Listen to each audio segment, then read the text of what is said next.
Arizona Territory, 1879. The sun had barely crested the red rock horizon when Nolan Whitaker spotted the wagon sitting crooked near the old feed barn.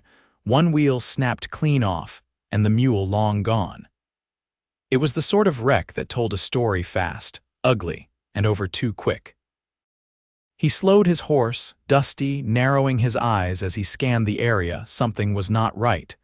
The trading post was still locked tight, and no one stirred in the yard. But there, just past the back door where the grain sacks were stacked high along the wall, he saw the hem of a blue calico skirt shift, like someone breathing too hard to stay hidden. He dismounted quietly, boots crunching soft in the dust. "You all right back there?" His voice was steady, low. Not a threat. There was silence at first, then a rustle. A small, pale face peeked out, eyes wide with fear and something else, grief maybe. She stood slowly, brushing off her skirt. "Please, do not send me back." Her voice cracked halfway through. "I was not planning on it," Nolan said, tipping his hat back. "You hurt?" She shook her head, hugging her arms tight around herself. "Just tired and hungry, and I do not know what to do." He looked at her a long moment. She was young, maybe 20, with dark chestnut hair pinned back messy and a dirt-smudged face streaked with dried tears. "Name's Nolan Whitaker," he said finally. "What's yours?" She hesitated, then looked him in the eye. "Rhetta Monroe," he nodded once. "Well, Rhetta Monroe, you picked the worst spot on this stretch of land to fall apart, but lucky for you, I know my way around a busted day." She blinked then, smiled, just a little, but it reached her eyes. Inside the feed barn, Rhetta sat on a wooden crate, hands wrapped around a tin cup of water Nolan had fetched from the well. She drank it slow, like she had not had a clean swallow in a day or more. "I came west to marry a man I never met," she said quietly. "A man named Elias Carter. We wrote letters for months. He promised land, a house, kindness." Nolan's jaw tightened. "Let me guess, he is not here." "He was," she whispered. "But when I stepped off the stage yesterday, he took one look at me and said I was not what he expected. He left. Just turned and left me standing there." Nolan cursed under his breath, then caught himself. "Sorry," she shook her head. "I was stupid to come." "No," he said, voice firm. "You were brave. He was the stupid one." She looked down at her lap. "I had nowhere to go. I walked until my shoes bled. Then I saw this place. I thought, maybe I could hide until I figured something out." Nolan stood, pacing a little. "This trading post is not safe for long. Folks come through all the time. Thieves, worse. You cannot stay here." "I know," she said softly. "But I do not have a choice." "You do now," he said. "I have a ranch up near Dry Creek, a few hours' ride from here. You can come with me." She stared at him, eyes wary.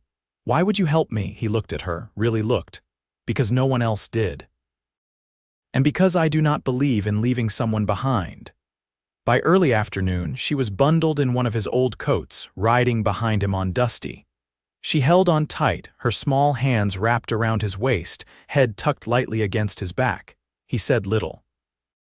Just steered the horse steady along the trail, the desert wind tugging at his hat. At one point she said, "You do not know me," he replied. "Yet." She was quiet for a while after that. The ranch was modest, 2 horses, a half-dozen cattle, a wooden house with a sloped roof and a porch that creaked when the wind blew. He helped her down from the saddle and watched her eyes scan the place. "It is peaceful," she said. "Usually is," Nolan said. "You can stay as long as you need." That night, Rhetta sat by the fireplace, wrapped in a quilt, while Nolan cooked beans and biscuits on the stove. She watched him with quiet eyes, like she was still trying to figure out what kind of man he really was. As he handed her a plate, she asked, "Do you live here alone?" He nodded. "Had a brother, died 6 years back. Since then, just me and Dusty." She looked down at the biscuit in her hand. "I never had a real home, not a proper one." "You do now," he said. She looked up sharply, but he just sat across from her, calm and steady. Days passed. Rhetta moved like someone relearning how to breathe. She helped feed the livestock, swept the porch, even mended one of Nolan's shirts with neat, careful stitches. He watched her come back to life in the quiet ways, how her shoulders relaxed, how she laughed once when a chicken chased her across the yard. Her laugh was soft and surprised, like she forgot she could. He found himself watching her more than he meant to, noticing the way she tucked her hair behind her ear when she was thinking, the way she hummed without realizing it when she worked. One night, she was sitting on the porch bench, watching the sun sink behind the hills. Nolan stepped out, drying his hands on a rag. He sat beside her, close but not too close.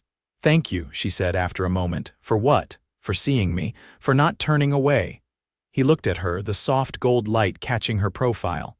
"Anyone with a heart would have done the same." "No," she said, meeting his eyes. "That is not true." He held her gaze. "Well, I am glad I was the one who found you." She smiled again. This time it reached all the way into him.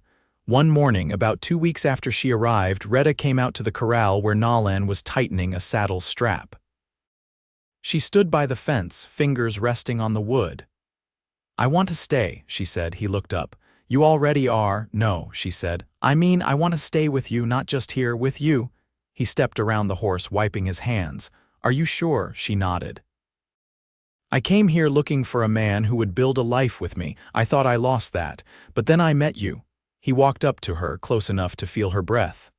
"I do not want you to stay because you have to." "I am not," she said. "I want to." Nolan touched her cheek just once with the back of his hand. "Then you are home." She leaned into him, eyes bright. "Yes, I am." And then, for the first time, she kissed him, soft, certain, and full of everything she had been holding in. He kissed her back, arms wrapping around her like he had been waiting for her all his life. And maybe he had. The late spring heat came early that year. By the time April was halfway gone, the creek behind Nolan's barn had thinned to a slow trickle, and the mesquite trees dropped their pods dry and early. Rhetta adjusted quickly to the rhythm of the land, rising with the dawn, mending what needed mending, and learning the quiet language of the animals with a patience Nolan rarely saw in anyone anymore. She was different now from the woman who'd curled behind the grain sacks, worn thin by betrayal and dust. There was steadiness to her hands as she folded the wash or hauled water from the well. Her voice, when she used it, had taken root. One morning, after Nolan had come in from checking the north fence, Rhetta met him in the kitchen with a flour-dusted apron and a plate of something she'd tried to shape into bread. It was lopsided and dense, but warm. "I reckon it's more brick than biscuit," she said, lifting an eyebrow. He took a slow bite, chewed thoughtfully, and nodded.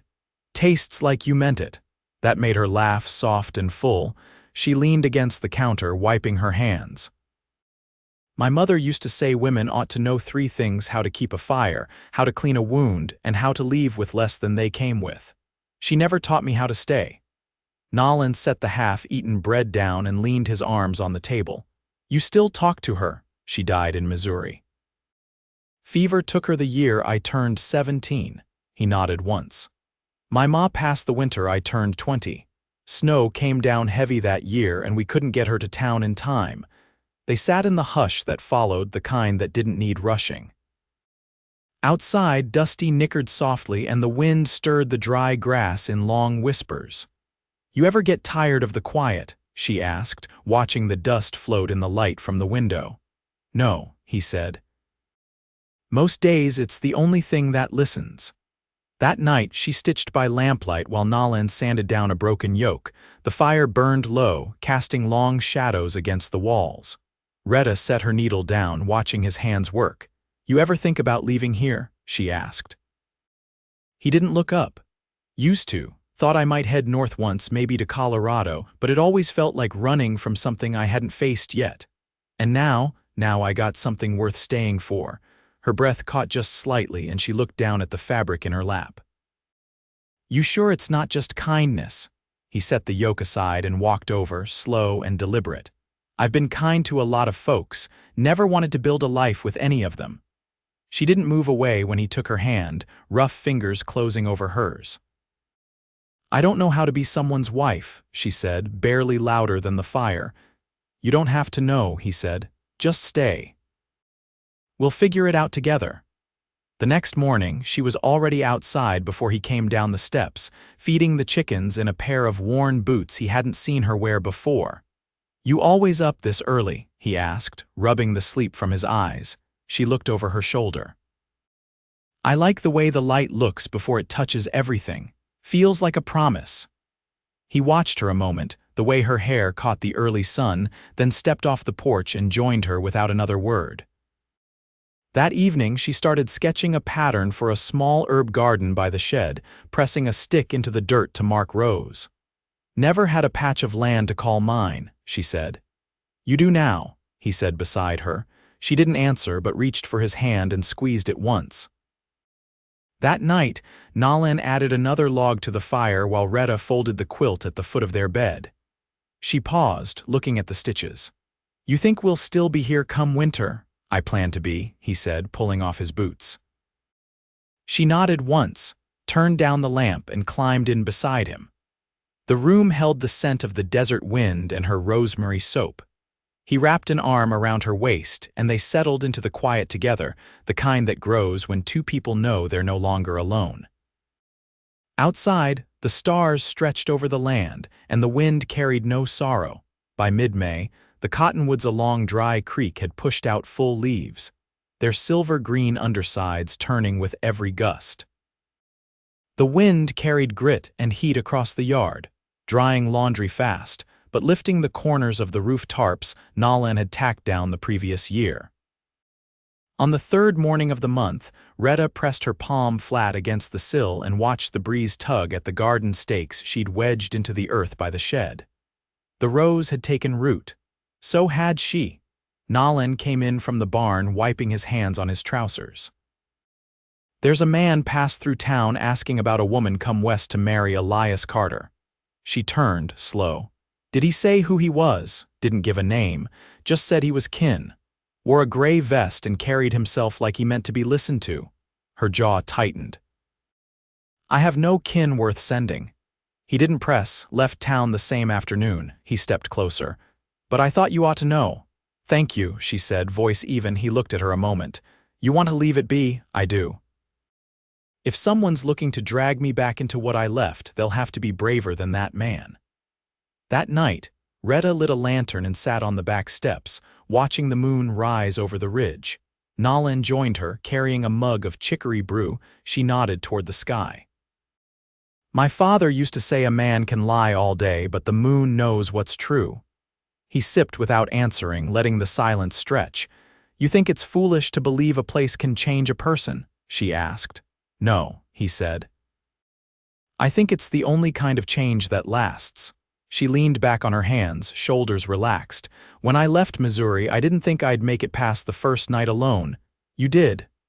I don't feel like that woman anymore." "You're not." She turned toward him. "Who am I becoming then?" He looked straight at her. "Someone I want beside me when the rain runs short and the cattle get restless." She laughed, a low, steady sound. "That's not much of a proposal." "I didn't figure it was." The wind shifted. Somewhere beyond the fence, a whippoorwill called. She stood and walked to the edge of the yard, the hem of her skirt brushing the dry grass. "Do you ever wonder what your brother would have thought of me?" Nolan stayed seated. "He'd have noticed how you moved toward the hard things, not around them. He'd have liked that." She turned to look at him. "I want to be useful here, not just kept." "You're not kept," he said, standing now. "You're building this beside me." They didn't speak again that night, but when they went inside, she took his hand without hesitation. 2 days later, they rode out to the west pasture to check the water troughs. The sun sat high and sharp, and the dry heat made the horses restless. When they reached the edge of the arroyo, Rhetta dismounted first, tying her mare to a mesquite limb. "Think the herd will hold steady through summer?" she asked, crouching beside the trough to check the level. "If the rains come right," he said. "If not, I'll drive some east." She wiped her brow with her sleeve. "I never imagined a life where the weather decided so much." He shaded his eyes. "Out here, it decides everything." They ate a cold lunch under the shadow of an outcrop, sharing a tin of beans and a few strips of salted venison. Rhetta leaned against the warm rock. "I used to think safety meant walls and locks," she said. "But it's this, isn't it?" Knowing the land and knowing the man beside you. He passed her the canteen. It's both. You're not wrong to want something solid. She looked at him. You are that. He didn't answer, but his hand brushed hers as they stood. That evening, she brought in a wrapped parcel from the post rider who came through twice a month. She set it on the table between them. It's from a woman I met once in Kansas City, she said. She sent me fabric. Said I ought to make something that feels like it belongs. He unwrapped the paper, revealing a folded piece of sky blue muslin. That's fine cloth. She ran her fingers over it. I think I'll make curtains. No reason the inside can't match the piece outside. He watched her a moment. You want this place to be yours? Yes, she said simply. You've already made it so. She stood on her toes and kissed his cheek, then went to fetch her shears. He watched her move through the house like someone who was always meant to be there.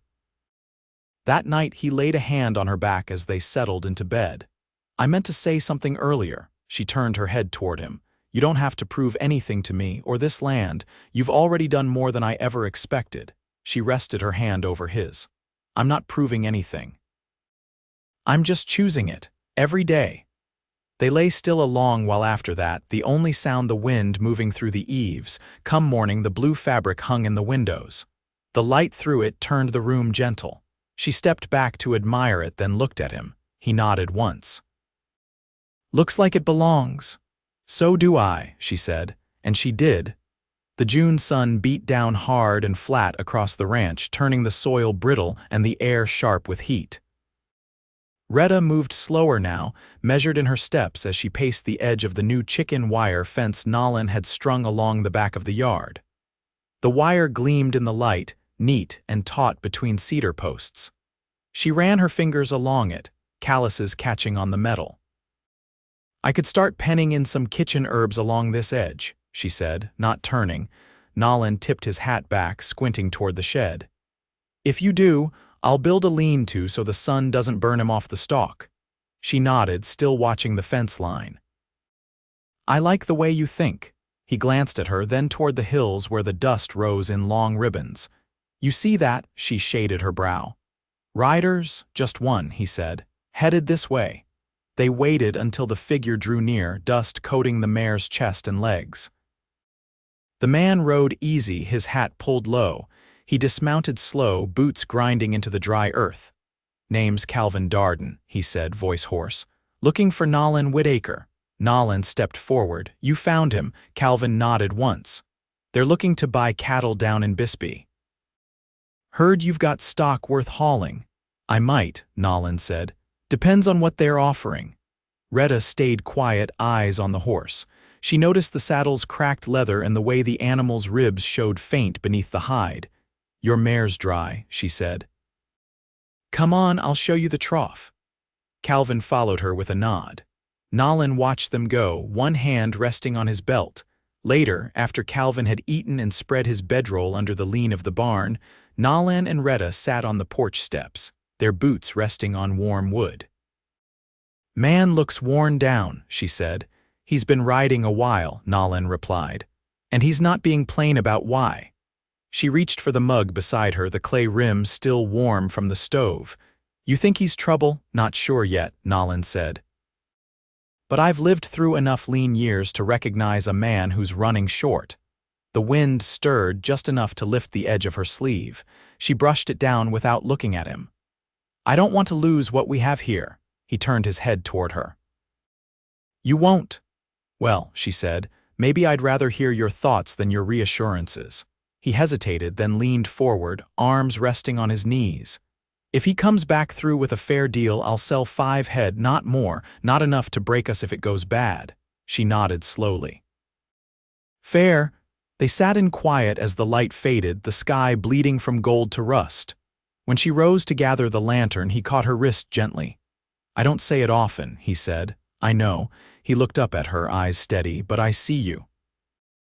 Every day. She didn't answer, just leaned down and kissed the top of his head before disappearing inside. In the morning, Calvin saddled his mare early. Nolan met him near the gate, arms crossed. I'll drive 5 head down myself, he said. Leave day after tomorrow, Calvin nodded. I'll wait in Bisbee. As he rode off, Rhetta came to stand beside Nolan, brow furrowed. "If you're going, I'm going." "No," he said. "It's a rough trail and I need someone keeping things steady here." She didn't argue, just turned and walked toward the shed. When she came back, she held out a folded piece of paper. "I want to know when you'll be back," she said. "Write me." "I'll be back by the 7th day," he promised. Dust and all, she held his gaze. "Don't be late." He wasn't. 6 days later, Dusty came over the ridge with Nolan swaying in the saddle, sunburned and trail-weary but upright. Rhetta stood in the yard, arms crossed, eyes locked on his face. He dismounted without a word and she walked straight to him, placing her palm flat against his chest.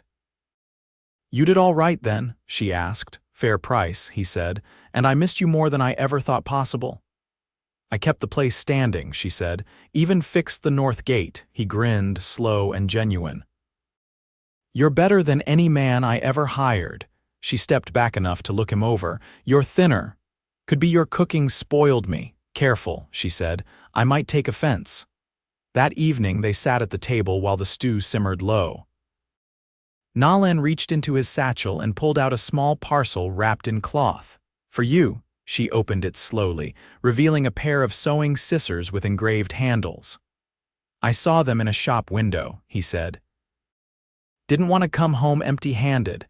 She turned them in her hand, the weight just right. "They're beautiful. They reminded me of you, useful, precise." She smiled without speaking, then stood, walked around the table and pressed her forehead to his. "Thank you," she whispered. Outside, a breeze rolled up from the south, thick with the scent of creosote and distant rain. The land might not always be kind, but it kept its promises. So did he. The rains came late that summer. Not the kind that poured sudden and wild, but slow, weighted storms that pressed down on the roof overnight and left the ground soft and breathing by morning.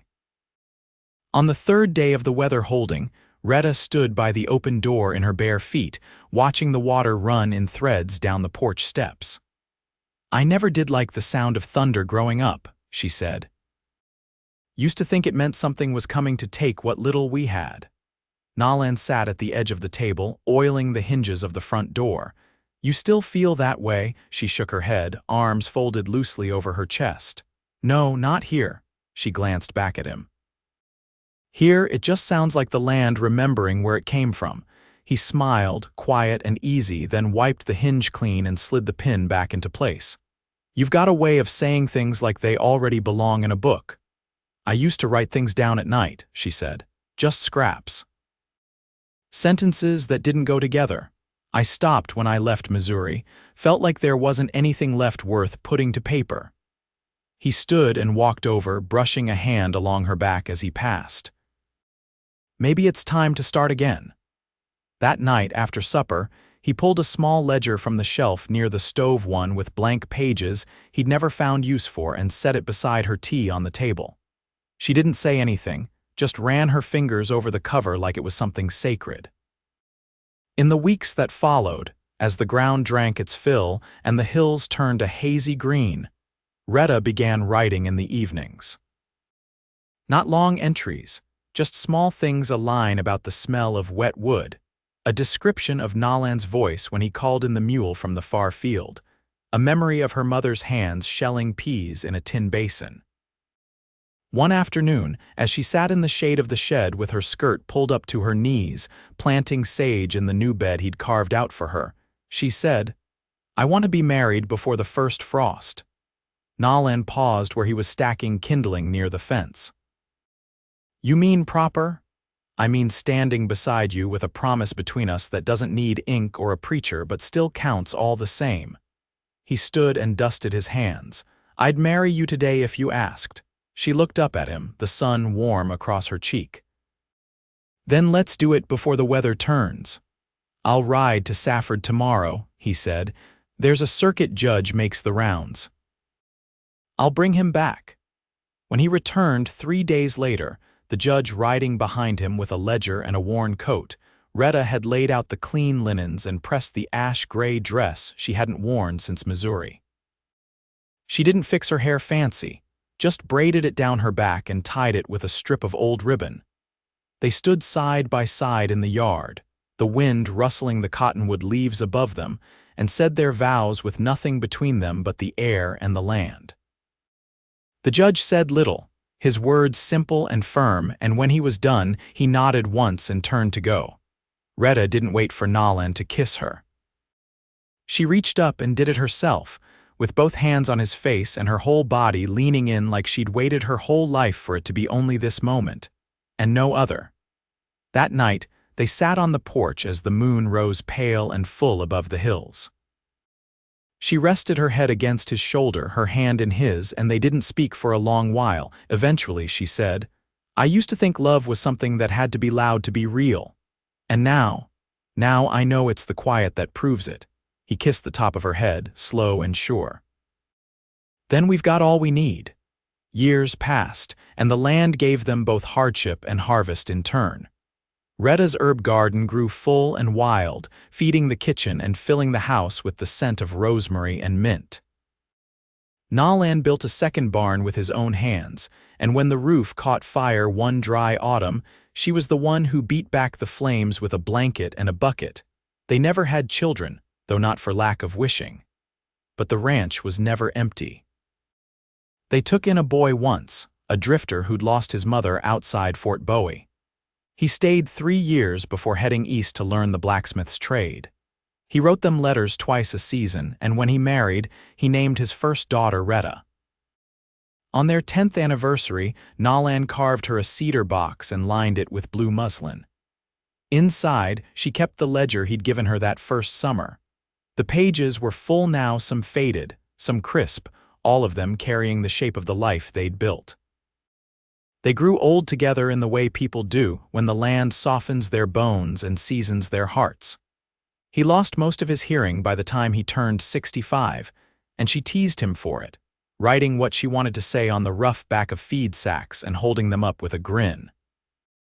One spring morning, long after the chickens had gone quiet and the mule's stall stood empty, they sat on the porch with their coffee cooling in their hands. "Do you remember the first thing you said to me?" she asked. He squinted toward the hills. "I remember thinking you looked like someone who'd been left behind too many times, and you said I had choices now. You did." "I still do," she said, "and I'd still choose you." He took her hand in his, fingers thick with age but steady. "Then we did all right, Rhetta Whitaker," she nodded, eyes bright. "Yes, Nolan, we did." The sun climbed over the ridge, warm and steady. The wind moved through the cottonwoods and the porch creaked beneath them in its familiar way. And in that house, with its blue curtains and its quiet rooms, love lived on, earned, kept, and never once forgotten.